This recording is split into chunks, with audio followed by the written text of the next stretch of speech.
ओम श्री गणेशाय नमः। दोस्तों, दुर्गा सप्तशती छठा अध्याय श्रवण करते हैं।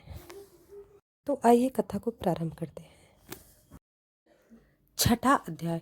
ऋषि बोले, देवी का यह कथन सुनकर क्रोध युक्त दूत ने दैत्य राज शुंभ के पास जाकर संपूर्ण कथा का विस्तार पूर्वक सुना दी।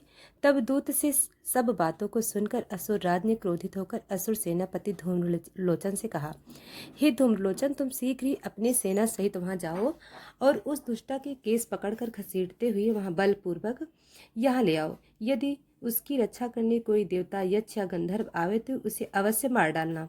ऋषि बोले, इस प्रकार शुंभ की आज्ञा लेकर धूम्रलोचन 60,000 असुरों की सेना लेकर वहां शीघ्र ही पहुंच गया और देवी को देखकर ललकार कर कहा, तू बहुत शीघ्र शुंभ और निशुंभ के समीप चली जा। यदि तू प्रसन्नता पूर्वक नहीं चलोगी तो मैं तेरे केस पकड़कर तुझे घसीटता हुआ ले जाऊंगा। देवी ने कहा, दैत्येश्वर ने तुझ बलशाली को भेजा है। यदि तू मुझे बलपूर्वक ले जाएगा तो मैं उस समय तेरा क्या कर सकती हूँ।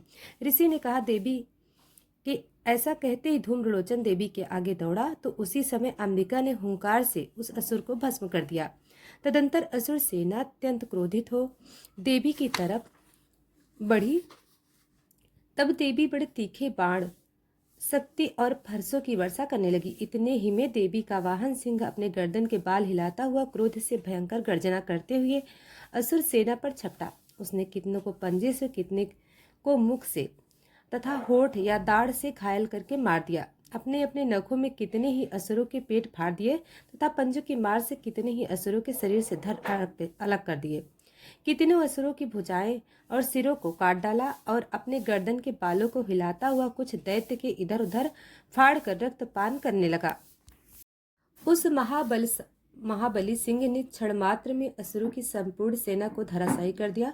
शुंभ ने जब यह सुना कि देवी ने धूम्रलोचन को मार दिया है और उसके सिंह ने संपूर्ण सेना को नष्ट कर दिया है तो उसके होठ क्रोध से फड़कने लगे और उसने चंडमुंड नामक महाअसुरों को आज्ञा दे दी, हे चंडमुंड, तुम बहुत शक्तिशाली सेना लेकर जाओ। वहां से तुम उस स्त्री के केस पकड़कर ले आओ। यदि वह न आवे तो तुम्हें किसी प्रकार का संदेह हो तो उससे अपने सेना सहित युद्ध करके उसकी हत्या कर देना और उस दुष्टा तथा उसके सिंह को मर जाने पर भी बांधकर शीघ्र मेरे पास ले लाना। इति श्री मार्कंडेय पुराण के देवी महात्म्य में धूम्रलोचन वध नामक छठा अध्याय समाप्त। दोस्तों, वीडियो को लाइक सब्सक्राइब अभी तक नहीं किया है तो अभी के लिए धन्यवाद।